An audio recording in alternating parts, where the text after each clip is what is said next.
Hey folks, what's up? Welcome back. Another Master video. And today let's look at Burgh Togepi in terms of, synchroned builds and all that stuff. So starting off, this unit is mostly a support. I know people like to meme about the metronome stuff, but it really is not that great, right? Because if you look at its kit, there's like a lot of traps in his kit that you could like sort of go wrong with. Like you see like the stuff with metronome looks flashy, all that stuff, all these moves, which by the way, if you guys don't know the moves, these are the moves, right?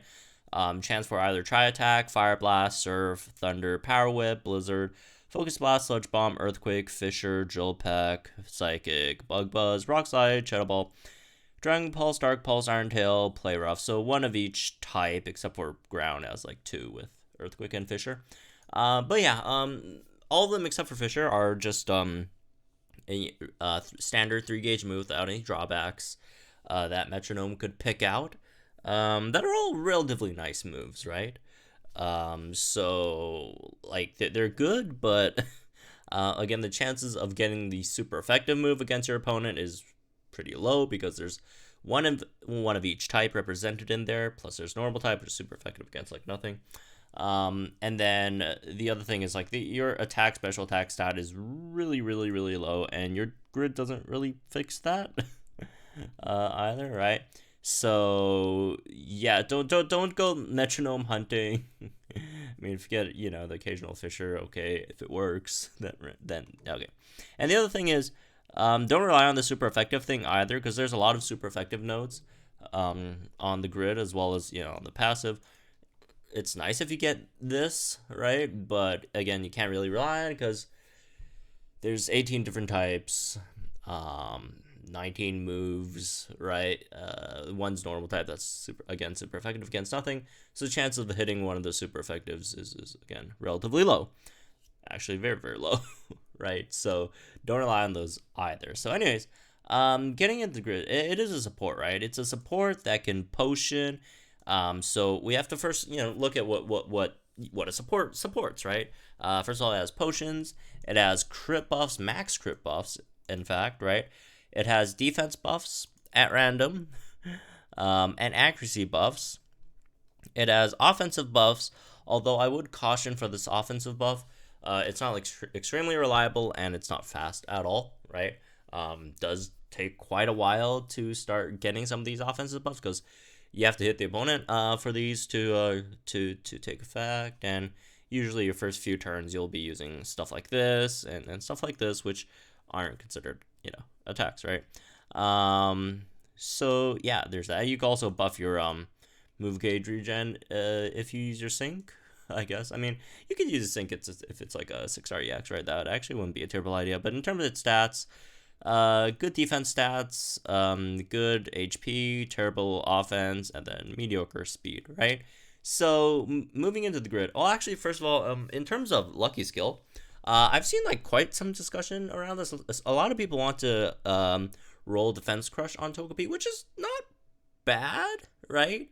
Defense Crush, it's fine, especially if you're running it with the physical units, but it is sort of just limited to physical units, right? So in my opinion, the best one is probably Fast Track, because again, Togepi kind of slow, right? Kind of slow, and I think Fast Track just helps a bit more, right? You do have that 1-gauge spammable, but when you look at the grid, it's kind of hard to really it's kind of hard to pick up the move gauge refresh just because of all the other places that you need your energy. And again, since it's slow, getting some extra speed is always helpful, and speed is arguably probably one of the most important stats outside of the offensive stats, right? So moving on to the grid, at 1 out of 5, as usual, just pick up basically everything except for like steady aim, because like who the hell lowers your grid anyways? So there's like no point. Oh, but you have the energy anyways. It's everything. 2 out of 5. So 2 out of 5. Togepi's 2 out of 5 grid is actually not bad, honestly, because you have like 1 Master Healer and 1 MP Refresh and Vigilance, which is honestly a decent amount of stuff. for a 2 to 5 grid, right? So that's actually nice. You could also come over here, pick up the MP refresh on your trainer move, which is cool. You could pick up Bending and Stalwart, which is nice. Maybe if you, let me see, if you drop the speed over here. Oh, yeah, actually, yeah, if you drop the speed over here, you could actually pick up the move gauge refresh on Metronome, which is also nice, right? And the last 2 energy, pick up like another speed over here. Okay, so it evens it out, so you get plus 10 speed anyways, because I was looking to get the plus 10 speed, but you could get it both anyways if you want to pick up move gauge refresh 1 on Metronome as well. All the other stuff isn't really, again, stuff like the super effective stuff, restores HP of all hit sync pairs when a move is super effective. It's nice, it's really, really good if you get the super effective hit, but again, chances of getting that very, very low, so don't rely on stuff like this, right? Alright, Soup Up I don't really care about either, because again, I wouldn't be trying to do damage with Togepi. I mean, you could do some okay-ish chip damage, but it's not going to be anything major, right? Which is why I wouldn't pick up Crit Strike 1 either. But yeah, that's probably something you want to build for 2 out of 5. As for 3 out of 5, it's a bit more obvious in terms of what you want to pick up. The potions with the 2 Master Healers, and then you come down with the MP Refresh over here. And if the opponent has, like, you know, physical debuffs like the Bruno Sage that does, like, a lot of rock smashes or whatever, you probably pick up Embedding as well. If the opponent has special debuffs, yeah, you could go, like, this route as well, pick up Stalwart. Usually they don't have 2 at once, so you should be fine. Right? So, yeah, because you can't pick up both, right? You're at -1 if you try to pick up both. I mean, if you really, really need it, then maybe you could drop on the MP refreshes, but I don't even know if it's really worth it, honestly. But yeah, this is what you generally want, right? If you don't need either of those, you could pick up speed.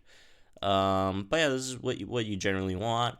Again, depending on what you want to run, you could also pick up the Team Fierce entry thing. If you want to drop like 1 MP refresh your potions, just because again, his offensive buffs are really slow, so if you do want your team to get going a bit quicker, you could get that, right? I mean, it is really expensive for just +1, but again, Togepi's buffs are just so slow that, you know, if you really, really need it, then it's definitely worth picking up. You could pick up Grand Entry too, but damn, that costs a lot, right? Yeah, it does cost a lot, and unfortunately, you can't pick up both, which is the awkward part. I mean, I guess you can, but you have to like then drop Vigilance, which I would prefer you have Vigilance, unless you like roll Vigilance as your lucky skill, which I guess you could do, but like I don't think it's worth it. just you know, just try to get like fast track or defense crush or something on Togepi for lucky skill instead. Just spend your energy on Vigilance. I mean, it's not even that expensive, right? It's only 6 energy. But yeah, generally you just want something like this, right? And then you could move it around depending on what opponents you face, right? Or what team comps you have. Again, all this other stuff, super countdown, team healing super hit, super duper effective, right? These are all traps. Don't pick them up. They're incredibly not worth it, right? Like they're all like 9, 10 energy as well, right? These two, it's just not worth it at all. Anyways, in terms of team comps, there really isn't too much to talk about in terms of team comps, right? Togepi, since it is like it's a crit buffer, obviously, so you could run it with any unit that needs crit. It's pretty simple. Any unit that needs crit, you could run Togepi with. It would be kind of tough to run Togepi with units that basically don't have any offensive buffs, right? Like something like a Mallow, I think, right? Doesn't have like any or much offensive buffs, right? If I remember correctly, because I think a train move is like accuracy and like or